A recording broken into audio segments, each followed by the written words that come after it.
Good morning. So Dr. Michael DeSanctis, this is his fourth Sunday and his last Sunday with us, at least for a while. We're trying to arrange for him to come around Easter time and maybe do another presentation. So In person? in person. Oh, I'd love that. I would love that. Yeah. So we really enjoyed the last 3 weeks. This week is a kind of topic. It's a special interest that he has, and that's with the creche or the nativity scene.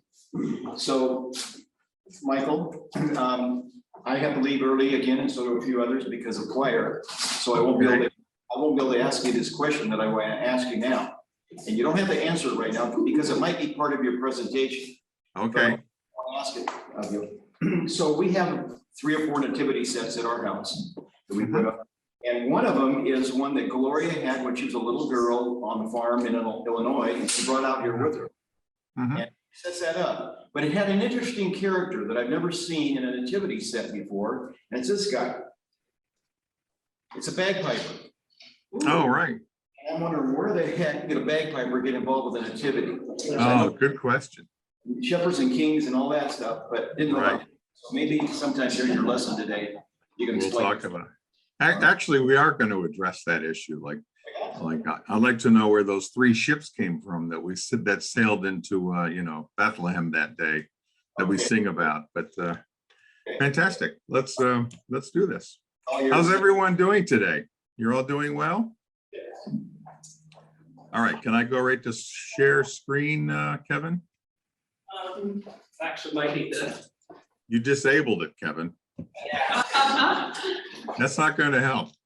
There we go. Now you should be able to. Right there. And we go right here. And I go over here. We're going to start from the beginning. Fantastic. I can't see you folks. Can you see me okay? Yes. Yeah, very clearly. We're not seeing your presentation yet. Make sure it's started. Why? Well, I'm not here. Let's go there. What am I doing wrong here? Share screen. Yeah, try sharing your screen again. Why am I not seeing you folks though? Oh, well. I'm I'm not mixing much. right. Might be minimized. Make sure. Oh, here we go. Here we are. Okay. Share screen right there. Share right there. How's that? It's coming. It's loading. There we go. You can see it now? Yeah, we can see your whole desktop. Got to shrink the. Ah, okay. Yeah, once you present, it should. There we go. And I'm seeing Mr. Duffy there too. He looks fantastic. But great to see all of you again. I don't mind confessing to you that I'm a little tired this morning because the Erie Philharmonic Orchestra and Chorus presented Beethoven 9 last night to a sold-out crowd. And I was telling my wife this morning that I figured out that I'm the tallest singer in the chorus. So I couldn't fake my way through the German at all. They would know I was doing that. But if you've ever performed Beethoven 9, that's a pretty amazing sort of masterwork of music. And even though you've all learned that I teach in the visual arts and I'm involved in the visual arts, like many of you who like to sing, I'm really convinced that music is probably the most important or the most powerful of all the artistic forms that we have. The Greeks used to like to say that music seeps into our soul. Some of you know that St. Augustine used to claim that if you sing, you pray twice, and I'm firmly convinced of that. Today's presentation is going to be, in some ways, radically different from the other 3 presentations I've offered you, and it's been really nice to be with you this whole month of October. And this presentation will probably be the most autobiographical in many ways. In fact, let me start with one of the first creches or nativity scenes that I remember as a young boy. And it was one that was actually set up adjacent to the altar in the church where I was raised in Utica, New York, about 40 minutes east of Syracuse. And you see that canvas that has the depiction of a cave or a manger on it, a barn. That was actually painted by my grandfather. And I've been waiting to tell all of you about him. he probably was one of the most important people in my life. I know nowadays people are living into their 90s, they're living to be 100 years old, but it was a big deal when my grandfather died in the 1980s at the age of 100. He was born in 1888, he died in 1988. And he was trained in a little hill town near Salerno in the southern part of Italy. He was a church painter, a church decorator. And I'm convinced that he had great influence on my life. When he eventually retired, he had a studio in his house. He and my grandmother owned a Depression era 1920s duplex. And as a little boy, until the age of 5, I lived in the upper flat of that duplex and had the great advantage every day of walking downstairs and seeing my grandfather. And literally at his feet, he taught me how to do all the things that he had learned in Italy. He would do all the gold leafing and the faux marbling and stencil work. I remember him taking grocery bags, brown paper bags, and cutting his own stencils. And I still credit him with my becoming a liturgical designer and consultant. And that's kind of a fancy term that simply means that if you as a religious congregation, for example, need a presider's chair or some appointments or pieces of furniture, I'm the guy that you could turn to help design those pieces. Because very often the kind of stuff you buy in a religious catalog is really kind of inferior, and we kind of trivialize the cross by, inscribing crosses on every silly thing that we put in our churches to the point where it becomes meaningless. This was a design I did for one Catholic parish. There was a Catholic parish in Iowa City, Iowa, that needed some Stations of the Cross. And they were building a new church in Coralville, which is a suburb of Iowa City. And there was a very special indigenous stone that they wanted to incorporate into their stations. And canonically speaking, the only thing that Catholics need for Stations of the Cross is simply a cross. There are 14 stations that help Catholics with this devotional tradition that we enjoy during the season of Lent. So I did this rendering for them that kind of doubled as a shop drawing. And there was a member of the community, and I'm sure this is true for Manhattan Beach as well, for community church. There was a member of the community who was a woodworker, and he simply fabricated the Stations of the Cross from my little sketch. I'm currently working with a Catholic group, Catholic community nearby that owns this gymnasium. But they've been sort of asked by the local bishop to turn the gymnasium into a worship space.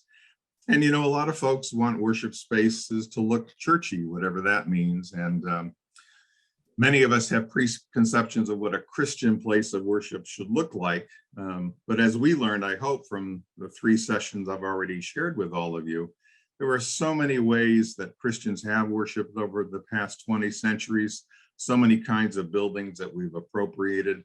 But I like to think that in this little concept drawing, at least, I gave the people of St. John Church something that approximates what they think of as a sacred space. But I also maintain a religious art studio that is a little bit more hands-on. Not a lot of consultants offer these kinds of activities or skills to their clients, but again, because of my grandfather, Ernesto, I'm able to offer these. For example, there was a statue of Mary, the Mother of Christ, actually made out of cast concrete that was in this grotto, this sort of Gothic art-shaped structure. I spent about a month refurbishing her, and the plinth on which she stands, I hope you can see it pretty clearly, was in really bad condition. In fact, the whole statue was. And so using some of the tricks that my grandfather taught me at his feet, I was able to turn that poured concrete into an imitation of marble and articulate some of the details. Often, though, I'm asked by individuals or families or church groups to repair or restore nativity scenes, the kinds of creches that they use personally in their living rooms, or if they're a church group, someplace in a sanctuary or a chancel. And as you can imagine, these pieces, so many of them become damaged over the years from handling. I can't tell you how many of these large figures of shepherds or St. Joseph become damaged because some custodian picks them up by the head and the head pops off. Because as you all know, they're made of plaster of Paris, or at least in the old days they were, which sometimes we like to refer to as chalkware, because they're basically chalk. Sort of tuck that word into your imagination. Some of you already know that word. I've written extensively for Commonweal magazine, for example, on what I call chalkware theology. And I'll show you in a couple of seconds why that word is so important. But when I was a young dad, my eldest just turned 31 years old yesterday, I sort of perpetuated this idea of the creche or the nativity in my own home. And every year I would build an individual piece out of materials I had lying around my studio or my house, partly as an instructional tool, catechetical tool for my own children. I think the creche is just a wonderful way of teaching our faith. And you might ask, well, Michael, how come, for example, the sign on this little shop that we see here is in Italian, right? They're selling coffee and herbs and spices. Why in Italian? Or here's a bakery, a forno, where you see some nice hard-crusted loaves of Italian bread being sold. And I'm kind of chuckling because it's fun for me to see these pieces. I tuck them away for months at a time, but it's nice to see them again. I've got some Parma hams here, and I've got some prosciutto, and I've got some pepperoni hanging in this little butcher shop. And what I'm trying to imitate is are the kinds of creches or nativity scenes that you find the people of Naples, Italy, imitating. The Neapolitans just have this wonderful tradition of building nativity scenes or creches, and there are whole streets throughout Naples, Italy, where you can purchase these things. Many of you have been to German Christmas markets. Well, the same thing applies to the Italians. The Italians, are very familiocentric. The family is central to them, and they love building these large creches or nativity scenes, which they call presepe or presepio, which is an interesting little word. It comes from two Latin sources, prae and saepium, which generally speaking means something constructed outside of or in front of the walls that divide us from the livestock.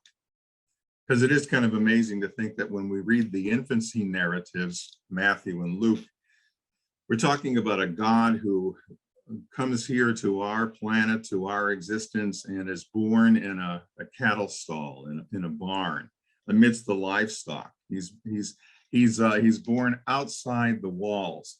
And even as I was sort of fiddling around with this PowerPoint this week and tailoring it to your new needs, I was thinking in terms of my own faith that it is really remarkable to think that we have a God not only who was born outside the wall, but a God who ultimately was exterminated, expunged outside of the walls of Jerusalem. And he is the colossal divine outsider, isn't he? He's one who understands what it means to live on the margins. But many of you actually know this word presepio because you've probably sung this hymn before. At the very bottom of the hymn, you see the word Wittenberg, but it's written in a combination German and Latin.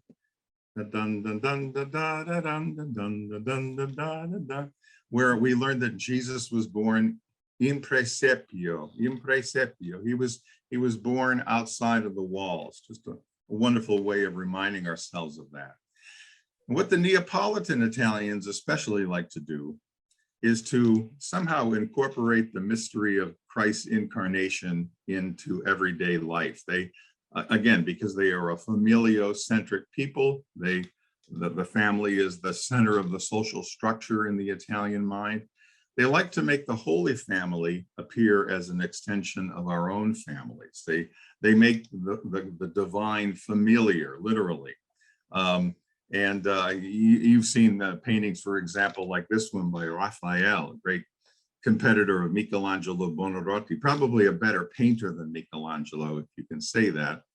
But here's Raphael's fantastic Madonna of the Chair, typical Italian Renaissance depiction of Mary, the mother of Christ, the Madonna, holding her fat, chubby little Italian Christ child in her lap. I mean, this is a Christ child who's been feeding on deep dish lasagna or something like that. And she's wearing Italian costume. She's not wearing the ancient costume of Palestinians. And she's sitting in an Italian style chair from the Renaissance. And you can almost sort of see the Christ child wiggling his toes, and you can smell the Desanctis on his bum. He's a real Christ. He's a real figure. The presumption being that if we don't take the infancy of Christ seriously, if we don't conceive of him as thoroughly human as well as thoroughly divine, human in all ways, right, except for sin, how are we ever going to take his crucifixion, his death and resurrection seriously? The Italians love to be on intimate terms with the Christ. In fact, many of you are familiar with the works of Umberto Eco, the great Italian writer. He once put it this way. He said, you know, God made humankind in his own image and likeness, and the Italians returned the favor, right? We made God as human as possible, taking the incarnation seriously. I need to stress that because I'm not sure how many Christians, though they call themselves followers of Jesus, really understand the profundity of the incarnation. That I mean, the word carne means flesh, human flesh. God took on all of the difficulties, the joys, the sorrows of our human flesh, the same flesh that wraps itself around our organs and skeletons. And I think I've told you before that one of the things that used to break my heart when I was teaching at a Catholic university for 35 years is that most of my students increasingly were unchurched. They simply weren't part of church organizations any longer. And, you know, you can understand because they don't belong to a church, they don't know any of the Sunday school lessons that we learned as kids. It's one of the prices we're paying for living in a secular culture. So in my courses at the university, my art history courses, if I brought up a painting or a sculpture or an image that dealt with the story of Adam and Eve from Genesis, they had no idea who I was talking about. Or Jonah and the whale, for example, which is a really nice prefiguration of Jesus's resurrection, right? Just as Jonah is swallowed up by this great monster and he's able to get out of the mouth of the monster a couple of days later, so Jesus is swallowed up by the grave, but through his divine power, he's able to destroy the grave and leave it behind. Or if I talked about David and Goliath, they had no idea who I was talking about. And how do you teach something like Michelangelo's incredible sculpture of the David, 18 feet tall? Some of you have seen it before at the Accademia in Florence. How do you teach the story of the David to a group of 20-year-olds who've never heard the story of David and Goliath, nor even the details of the story surrounding the birth of Jesus? So it dawned on me many years ago to start using the bookstore at that university as kind of an extension of my classroom. And I thought to myself, given the fact that there's a tremendous amount of pedestrian movement adjacent to that bookstore, maybe I could use the showcase windows of the bookstore as a place to present the gospel story. I mean, I think we as Christians have to use every tool at our disposal to convey the reality of Christ to the world around us. And in some ways, what I was really doing was appropriating the work of Francis of Assisi. Many of you have taken a trip to Rome, and then maybe you've taken that little side trip down to Assisi for a couple of hours just to get away from the noise and the Vespas in Rome. And you know, Assisi is an incredible town in the province of Umbria that's very quiet, very tranquil, in fact, very sacred. Most people come away from Assisi feeling as if they've been in touch with something sacred. And St. Francis, who was born into a very wealthy family, but then jettisoned all that wealth in order to preach the gospel, really thought that it was necessary to do that preaching without using words, which is kind of an interesting thing for us to toy with or to think about for the rest of the week. Can the word be proclaimed visually or artistically as opposed to verbally? Can we embody the gospel in our own actions? And to help you understand the importance of Francis to my story, we have to go to the little hill town, again in Umbria, one of the provinces of Italy, called Greccio. And you can actually see some snow in this photograph. And I suspect when St. Francis was attached to a church in Greccio in the 13th century, he may have encountered some snow on a Christmas Eve. Because as the story goes, the narrative goes, on one Christmas Eve in the 13th century, the 1200s, Francis instructed the people in Greccio to create a little tableau that would help them understand more fully the miracle of the incarnation, God taking on human flesh. As the story goes, he actually used a living baby, a real live baby and livestock. But he did all of this adjacent to the altar in that place of worship, which in the Catholic liturgical tradition is all important. Canonically speaking, the reason why Catholics build a church is to house the altar and then the congregation that surrounds it. And you see what Francis does, that he's such a genius. He says to the people of Greccio, look, you're consuming this manna from heaven every time you celebrate the Eucharist. You're devouring the Christ, aren't you? He's the very same Christ who was placed in a manger from which the beasts of burden, the animals, would take their food. And he was trying to teach them by means of this sort of symbolism. I think that's exactly what my grandfather was trying to do when I was a little boy, when he tried to create this canvas antependium, this hanging that was adjacent to the altar in my church. Even today, when you go to the town of Greccio, you'll see these street signs. And you see beneath the name of the town, you see the Italian phrase, luogo del primo presepio del mondo. It sounds musical. We call Italian la lingua della musica, right? Every one of the words ends with a vowel, and it's so easy to sing, not like the German I was trying to sing last night that Beethoven gave us. But that phrase tells it all. It's the luogo, the place or the site of the very first presepio or nativity scene in the world, del mondo. And you can see how easily that Italian word Greccio can morph into the French term crèche. And that's exactly where we get that French term from. Most folks don't realize that. And now the French word crèche typically means a kind of manger or a stall or a barn, but those two words are inseparable from each other.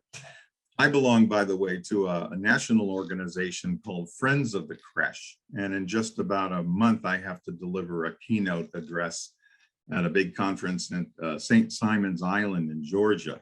And I would encourage those of you who have an interest in nativity scenes or Dale and Gloria, if you really have 3 creches in your storage space somewhere, your garage, you might want to join the organization. It's made up of folks who love building creches, but also just collecting them as well. So having said all of that as sort of introductory material, I want to explain to you by means of, let's say, a half dozen examples, how I've been using the creche or the nativity scene to do some teaching on my own. Again, keeping in mind that we as Christians have an obligation by virtue of our baptism to proclaim the good news, right? To help redeem the world. We talk about the Great Commission, this mission that we're all sent on to evangelize. So if I'm going to share a half dozen examples with you, let's start in 2014. And as an architectural historian, I also love, obviously, architectural forms. And this one gave me the opportunity to create some sort of half-timbered structures. All of these are sort of fantasies anyways. And what I enjoyed about this particular piece is that I was able to attach icicles, for example, to the underside of the roof. And I had some nice American style pumpkins and gourds. And it sort of goes to Dale's question about acculturation. A couple of minutes ago, I shared with you Raphael's incredible 16th century painting of the Madonna holding the Christ child. And we see John the Baptist, Jesus's biological cousin, kind of looking on adoringly. And look how Mary sort of breaks the fourth wall of the proscenium or the theater. She looks right into our eyes, but she's wearing Italian Renaissance clothing and she's holding a nice, fat, chubby little gnocchi of a child, a little Italian baby, right? Acculturation by Christian artists is part of the track record. It's part of the system. I don't believe for a second, for example, that during this incredible event called the Annunciation, that Miriam, this little Hebrew woman, was literally sitting in a room reading a bound version of the Torah, right? Maybe it's yeah, maybe it's from the, I'm not sure, but it certainly wouldn't have looked like this. But what we do is we take the gospel story, we make it meaningful to people by casting it in a language that they can understand, that they can appropriate. Like all of the pieces that I create, this one started as little thumbnail sketches. And the process I use kind of approximates the incarnation as well. Idea becomes drawing, drawing becomes three-dimensional object.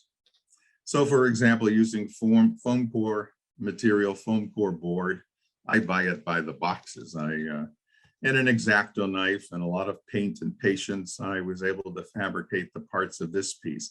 Every one of these works poses its own problem to me. This one had to do with the glazing of the window that you saw in the center of that structure. I had to build the window, obviously. You can't go to a site online and get these things instantly. And then the question became, how do I create all of those diagonal glazing bars, those camis that glazers know about? Do I spend a month doing that with some kind of a tool? And then it dawned on me. I had seen in the dollar store, which is a great place for nativity materials. The dollar store sells these fantastic oversized fly swatters. And just popping that on the back of my little nativity scene and illuminating it. Pretty sneaky, huh? And it keeps the flies out. It keeps the flies away, right? But again, it's an approximation of the incarnation itself. God takes human flesh, turns it into something divine. I mean, the remarkable story about Christ is that he turns commonplace human flesh into something that's consecrated. This is the way the piece looked at night when it was eventually placed in that bookstore window. And what I love about putting it behind glass is that it's like framing a watercolor. It instantly comes alive beneath that glass. This is a little bit more ambitious piece from 2015, and it's fun for me to look at these again. The chalkware statues I kind of inherit from different kinds of people, and sometimes the scale of them is wrong. But for this piece, I knew I wanted to create the little sort of arcuated arch openings that you often find in Palestinian architecture. And those of you who have been to Israel, for example, or in places in Palestine, you've seen the exterior staircases that folks used to build on their homes. So I began once again to build this structure using the little statue that you see in the left-hand corner as kind of a metering device, a scale device. And then I realized halfway through, carving that staircase that it was the wrong scale. So it all had to be ripped apart, and had to be rebuilt at a totally different scale. I like to use spackling compound to fabricate, to create the imitation of the walls, the plaster walls. And then little by little, I began to create the kind of details that most people find sort of interesting in my work, the level of detail. So this piece was a lot of fun to create. All the debris that you see up there above the Holy Family on that upper tier, that was fun to collect. There was all kinds of good stuff. Of course, you have to keep in mind that all of these things have to be engineered to leave my attic studio. And I have a pretty narrow door on the attic, which is more of a, I don't know, parabola now or something. It's not even square any longer. So I have to be able to schlep it down to the campus. And in 2016, I decided to seize upon the concept of the cave, the sacred cave in which Christ was born. Some people interpret the nativity story that way, the infancy narratives. This was a poster that was on an easel adjacent to the my creation, so it helps students and others understand how the cave sort of grew organically. You might wonder why cave symbolism? What does the cave have to do with the story? Well, when you look at it symbolically, and in the Orthodox tradition, for example, Greek Orthodox, Ukrainian Orthodox, Russian Orthodox folks, they love to sort of seize upon the idea of the nativity unfolding within a cave. The cave becomes the mouth of the earth. It becomes the womb of the earth. Christ being born out of the the umbilicum mundi, the navel of the earth, which is kind of a mystical, wonderful image. If nothing else, this project gave me the opportunity to fabricate a palm tree. That was a lot of fun. But the biggest challenge was that little ember fire that you see down there. I wanted to have some kind of a fire element in this piece, and but I wanted it to look like real fire. And how do I pull that off? Well, in high school, and many of you can probably claim the same thing, I was really involved in theater and so forth, performances, and I remembered from someplace in the back of my head that the folks who ran the spotlights used to have these things called gels, these colored gels, and you simply pop the transparent gel into the follow spot or the spotlight, and you were able to color the light. I thought to myself, well, that's the key. If I could simply find a gel to pass light through, I could create the image of the glowing embers. But where was I going to find a gel? Well, it finally dawned on me. And even though I drove my A1C through the roof, I found that the little wrappers from these butterscotch candies were the perfect material for creating my little fire. And that's half the fun for me, is coming up with the magic of pulling off these little illusions, you know. And here it is. Actually, as you're seeing some of these photographs, these are my works as they're presented today. There's a very nice, very kind Presbyterian congregation in Erie, and they allow me to store all of these creches in one of their educational rooms. I've outgrown my attic, my studio. And then they also, during the Advent season and up until the Feast of Epiphany, allow me to exhibit these pieces in their sanctuary. I caught this woman one morning, by the way, praying in front of my cave scene, and she lived in a subsidized housing adjacent to the college campus. And I struck up a conversation with her, and she said, "Oh yeah, every day I come by here and I see these scenes." I didn't divulge to her that I had created them, and she says, "I pray, I make a little silent prayer to the Christ child." And it seems to me if these pieces can provoke prayer, then they're doing their job. This is a piece from 2017, a little bit more complicated. And it actually began with one of these really neat Nabisco display pieces. I have a good friend who is a manager of a local supermarket. And I see these things seasonally, and I think to myself, boy, they could really become the essence or the germ for one of my structures. So in the space of about 6 to 8 months, that piece became the finished product. Again, using some of my grandfather's tricks and a heck of a lot of spackling compound. And what I was creating was, again, kind of a half-timbered, little roofed Northern European niche. Eventually, little candles were placed on those doors that you see there. And then I situated little smaller creche figures in that tableau that you see. And then I hope this works, Kevin, since you're the techie guy. If I flip my switch, does that make the angels move where you are? Are they moving fluidly? Can you see them moving around? Yeah. I wanted to incorporate in another dimension, which is the dimension of time, and was able to do that this way. But as I was creating this scene, I thought to myself, what would be an easier, convenient way of creating those wonderful angels, that angelic consort that we see above the Christ child? Again, I could have spent 6 months carving these things. Instead, I seized upon the idea of buying some little army men. And we have a very active ROTC program at the university. But to their credit, the ROTC officers were very happy that I had incorporated these soldiers into my scene. And of course, I was able to kind of sneak some of Isaiah into the scene as well, and to remind people that they shall beat their swords into plowshares and their spears into pruning hooks. So it's functioning on a bunch of different levels. This particular piece, by the way, has become very popular with a lot of folks. My wife this morning said, "Michael, make sure you you share with the people in Manhattan Beach this particular piece. And I think it partly has to do with the fact that you have to sort of scrunch down and become a little child again in order to peek into the tableau.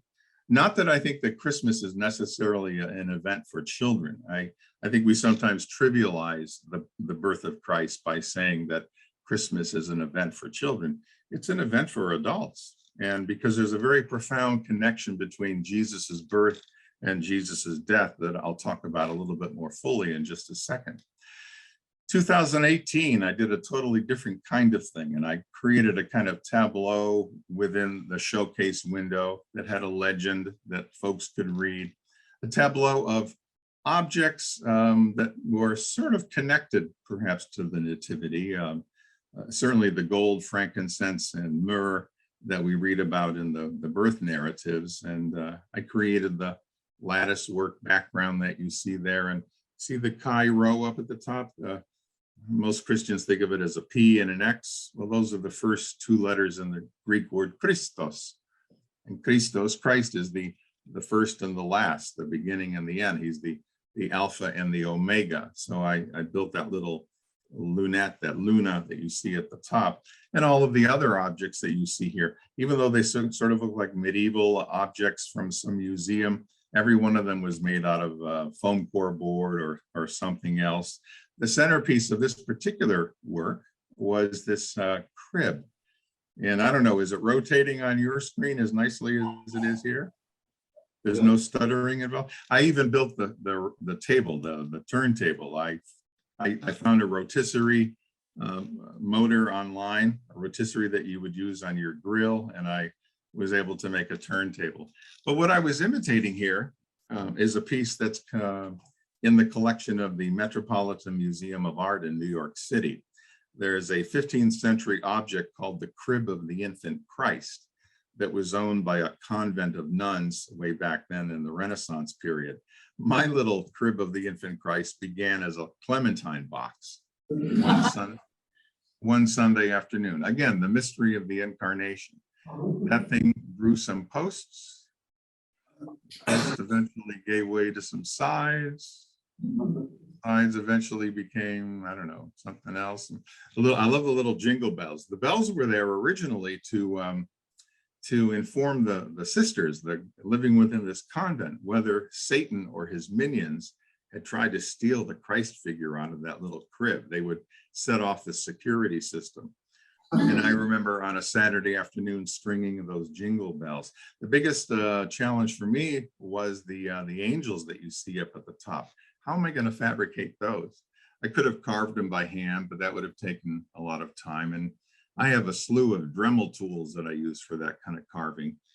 So I did this instead. I went to my favorite trash to treasures place, because on Saturday mornings you can find me haunting those places around Erie. And I found these little packaged figures that you put on a cake, a celebratory cake for graduation, an academic graduation. Well, using my Dremel tool, I kind of chopped up that little figure and got rid of the mortar board and made a couple of other changes and made a little tenon that goes in a mortise at the top of the bed, and was able to make my little angels. So, you know, I sometimes sit back and what I'm reminded of is the fact that if you suppress your ego and you let the Holy Spirit do his thing, do the Spirit's thing, you can achieve incredible stuff. The big challenge being suppressing your ego and getting yourself out of the way. Then I became fascinated the next year with these wonderful little objects, devotional objects that are especially important to Mexican culture, Peruvian culture.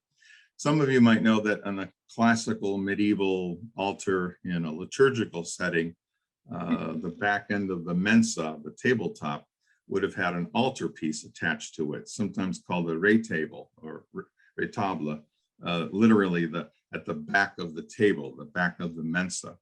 And in the Hispanic tradition, there is a retablos. In Peruvian tradition, retabloses were built with little potato material that would be formed into nativity scenes, for example.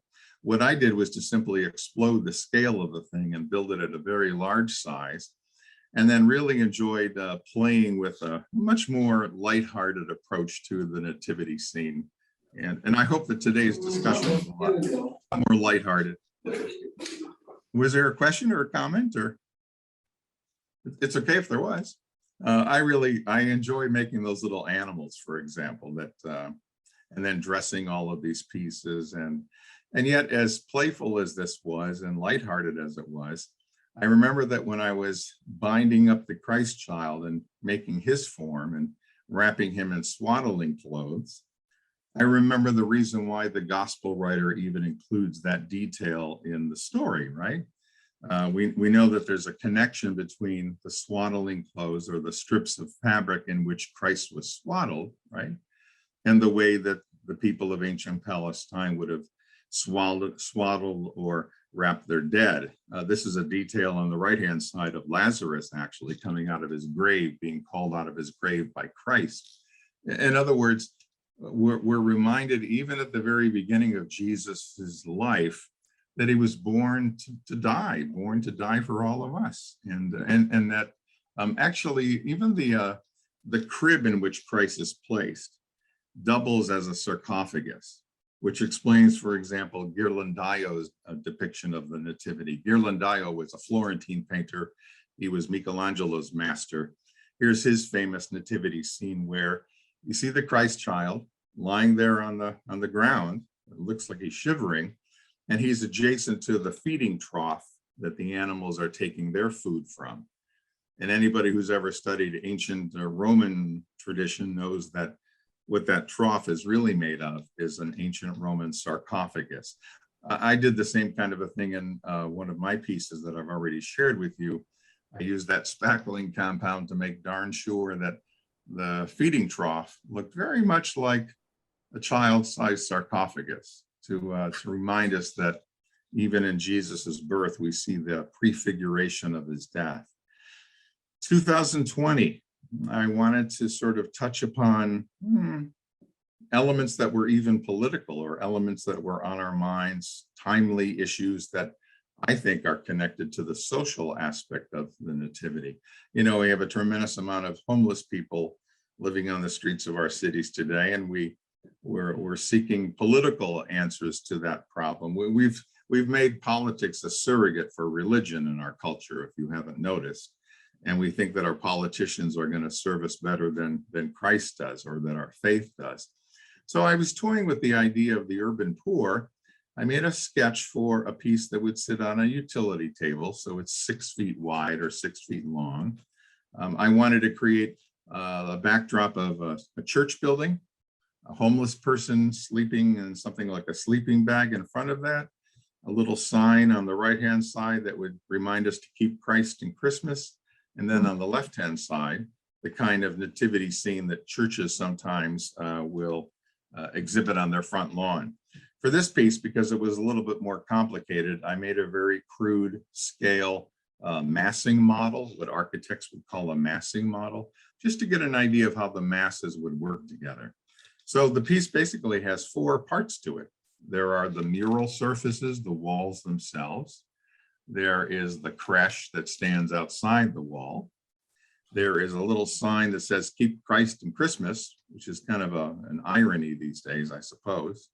And then there was the homeless person, the anonymous homeless person lying there in the shadow of the church. The walls had to be constructed first.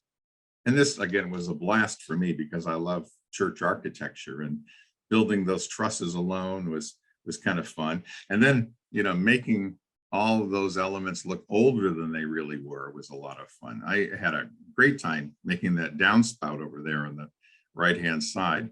And then, of course, living in Erie, Pennsylvania, I had to add some snow and some icicles and so forth to really make the scene come alive. Here's the creche that stands outside the walls of the church. And there's the homeless person. And there was this really strange psychological event that happened to me. I mean, obviously, because I was building this, I knew that there wasn't really a person sleeping in that sleeping bag, which was only at 4 or 5, 6 inches wide anyways. But as I worked on this piece, hour after hour, it began to have this strange psychological effect on me, and it became almost sort of poignant. I'm not trying to suggest here that every homeless person drinks a little bit too much, but you see the bottles of booze there under the homeless person's feet. Those are actually little shampoo bottles that come from hotels that I collected over the years. And on my printer, on my computer printer, I simply printed out the stickers for Jim Beam and Canadian Club. And then I had to make the pizza box with the pizza and a little sign that the homeless person has adjacent to his or her little home there.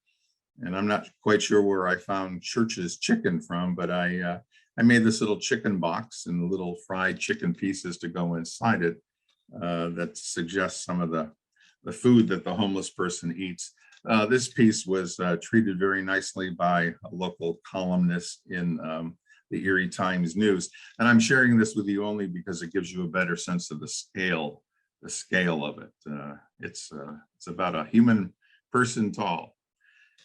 Lately, the folks at the Hagen History Center, which is attached to the Erie Historical Society, have been allowing me to exhibit my works in this beautiful Victorian mansion that was built in the 1880s out of Medina sandstone, taken from Medina, New York. And upstairs on the third floor, there's a nice dance hall, which is part of the mansion. You can see over in the right-hand corner that one of my crushes is there, and beautiful Christmas tree. And then the piece from 2021, last year, that I exhibited, which is probably the most involved of all of the creches I've built. Again, this began with a kind of a thumbnail sketch, and I wanted to create kind of a combination of a moving theater and a tableau and maybe a music box, something like that. And I knew that at the very base of this thing, there had to be some sort of a tabular element that you could push, like a wheeled object. So my thought was, where am I going to find something like that? Well, I went online, Craigslist, I think, and I found a nice tea cart. And the tea cart turned into something like that. And then I built the second register that had a narrative from Luke and Matthew on it, a visual narrative of the birth of Christ. Then I built my little theater, and then I put my little Georgian sort of parapet up at the top to kind of finish it off. And it was pretty true to the original idea, pretty true to the original concept. Those columns you see, for example, that are marbleized using the tricks of my grandfather are nothing more than the cardboard cores of paper towels, I think. And this is electrified so that something can go on inside the space. And what goes on inside the space is a tableau of figures I was able to find online, illuminated by some LED lamps that I have in that space. And then you see these little angels here, these little putti, as the Italians call them, putti. These little angels they move around as well. And if I'm quiet, can you hear the sound or no? No, we can't. You can't hear the music? Okay. Are the angels moving at all? Yes. Yes. Okay. Another sort of miraculous thing, right? Another mystery of the church. And I actually have a little, there's a little motor that's hidden in this piece that is photosensitive. So the light itself makes those little angels move. And kind of fun, again, to get people to peek into this this wonderful moving theater. And you can also understand why I have to store these someplace other than my own attic. What about 2022? That's the year that we're in right now. What am I going to exhibit this year? And the folks at the Presbyterian Church I mentioned to you, they're already anticipating a new addition to the series I've created for them. I've been toying with the idea of the walls of Bethlehem and the nativity taking place somehow outside of those walls. So here are some preliminary thumbnail sketches. I knew that I had a fairly complicated structure that I had to build, so I basically made a blueprint, a footprint, a plan for the materials that I would have to assemble. Here's an early sort of massing study that I made using those nice chunks of foam insulation that you could buy at any, hardware store. It's a really nice material. It cuts very easily with an X-Acto knife. It really holds the line. And then those mural surfaces eventually became these. And then with a heck of a lot of spackling compound and time and energy and patience, the whole thing looks like this. I try to have these pieces done for Advent so that I can install them for the Adventide celebrations that the churches and groups like to celebrate. Here are those mural pieces. Architects might call them bents, individual bents or mural pieces that took quite a while to put together. It's always in the beginning steps of a project that you have to have the most patience, because you're dealing with an abstraction and an idea that's 10 paces down the road. Then slowly those pieces come together. You can see why I have a very patient wife. She allows me to go up to my attic every night, and then I built a little marketplace for the exterior walls of Bethlehem, and from little things that I had collected over the years and from materials I have at my disposal. And it's in the midst of all of that activity and those objects that Christ is born in my little scene. I tried to make the kind of tent that you would have found when Christ was born in ancient Palestine so many centuries ago. And then I began to play with lighting, a lighting system for this that adds to the drama and starts to take on some coherent shape. I knew from the beginning that one of the shapes I wanted to play with was a dome. It would really give kind of a place signature to my structure. How was I going to build a dome? Well, I went to the dollar store again. I must spend $1,000 at the dollar store every year. And I found some really nice high-class Betty Crocker colanders or strainers. I played around with their geometry. I had to find their center, their axis, and then slowly began to build up using plaster of Paris or spackling or something, that domical shape, and began to build this structure according to the little drawing that I had created first. And I've got to confess to you, my attic isn't heated. I call it a studio, but it's basically an attic. And when I look at that dome, all I'm reminded of is how chilly it was up there in those evenings when I was trying to work on that. But I'm up there most evenings, even in the wintertime, up there in the upper reaches of our house. But down below, there's typically some kind of a fire going. And above our mantle, above our fireplace, I actually have the storefront sign that came from my grandfather's shop in the 1910s and 20s. And we have on our mantle a nativity scene that I repaired, and we like to have a fire going most of the time in that fireplace, to which I attached a couple of years ago one of these Della Robbia images of the Christ, the Bambini, so-called Bambini that you'll find, for example, at the in Florence, made by the Della Robbias. But I would love to have all of you come visit us in Erie, Pennsylvania. And in fact, if you ever do find yourself, for whatever reason, in Erie, Pennsylvania, please come join me, come join my wife, Kelly, and we'll have some eggnog or something in front of that fireplace. But it's been a joy again to be with you this morning and to share these little nativity scenes with all of you. So thanks for the opportunity. We'll have to hang some stockings by that fireplace that's next to you there. Do you folks have any questions at all? Yes, any questions? Question? Have you ever considered using a 3D printer for some of your figurines? Oh, that's a great question. I haven't thought about that, but I wonder if that would take the fun out of it or the challenge out of it. But that's probably a good idea, use a 3D printer. Thanks for the idea. I'll have to send you a check for that. That's a great idea. Anybody else? Other questions? How's the weather where you are? Oh, how's the weather where I am? Believe it or not, for the past couple of days, it's been 70 degrees in Erie, Pennsylvania. Everything's very golden and everything's very beautiful right now. And do you want to know what's in store for the next year? Yes, yes. All right. Well, this is the deal. What I want to create is something on a turntable. And this time I decided to save myself some time. So I bought a nice expensive electronic electrified turntable online. And I'm going to sort of insert this smaller scale nativity on top of that. One half of it will depict the birth of the Christ, and then it'll turn around very slowly. And the other half of this thing will depict the grave of the Christ, the tomb of the Christ that becomes a centerpiece for our celebration of the resurrection.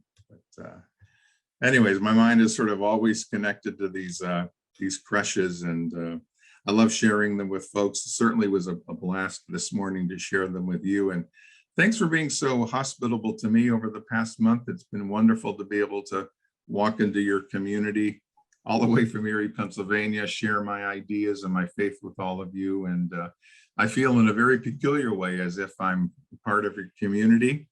And Dale and I have talked about me coming back possibly in March to share a couple more ideas with all of you. So thank you very much. Have a wonderful weekend. Okay. I have one more question. Yes. In Barcelona, Yes. the cathedral up there, Right. the Japanese, I think, did the nativity. Is that true? Yeah, I think so. But on the Sagrada Familia, the great cathedral there that I hope they'll finish it someday. What a wonderful contemporary example of architecture. seems like it's never going to be finished. I mean, it just. No, I keeps on- don't think so. And You know then what I love about that cathedral though is that even for people who dislike modern architecture or modern sacred architecture, it's such an amazing object, and it's so clearly a sacred gesture, you know. But I didn't know that detail about the Japanese fabricating nativity. on the other side, there's a crucifixion. Okay. Wow.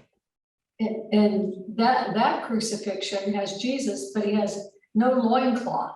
So he actually has a penis hanging. There it is. Wow. It just seems, it's bizarre because I don't think there's another one like that. Right. So I don't, Pretty candid. Wow. yeah, really.